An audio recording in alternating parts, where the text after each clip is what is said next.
गैडा हेर्न सक्नुहुन्छ पहाड एकदम टक्क ऊ गैडा ऊ त्यहाँ टक्क तरिकाले हेर्न सक्नुहुन्छ त्यहाँ पारि चाहिँ गैडा चाहिँ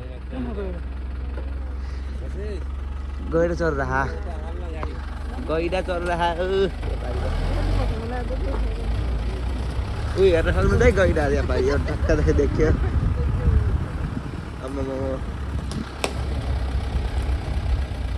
नो इन्ट्री रहेछ एउटा चाहिँ होइन नो इन्ट्री गैडा ए चितवने बासिन्दाहरूको गैडा यहाँ रहेछ चितवनको मेन विशेषता भनेको चितवन राइनो एक सिङ्गे गैडा भनेको यो तपाईँको एउटा पालेको छ सौरामा अनि अर्को चाहिँ दिलो गैडा छ जङ्गली जो रोडमा हिँड्छ बजार यही हो 100 रुपियाँ नोटमा पाइन्छ गैडा होइन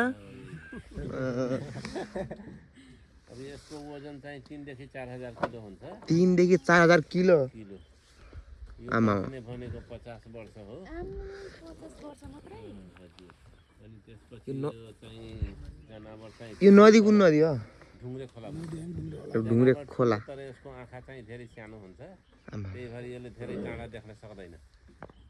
तर यसको सुन्ने र सुँघ्ने शक्ति चाहिँ गैडा हेर्न सक्नुहुन्छ मस्तले है यो चाहिँ हाम्रो चितवने बासिन्दाको गैडा निकाल्छ यसैको त्यो बेच्ने के अरे एक सिङ अगाडिको सिङ चोरी गर्ने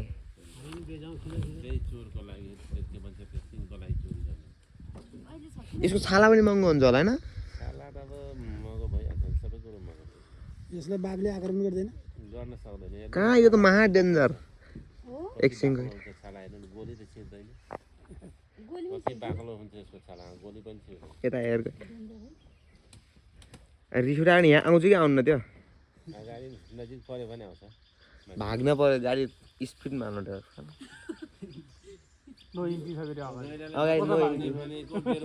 पछाडिबाट भाग्ने 1.5 वर्षमा बच्चा पाउँछ हात्तीले 2 वर्षमा बच्चा पाउँछ गैडाले 1.5 वर्षमा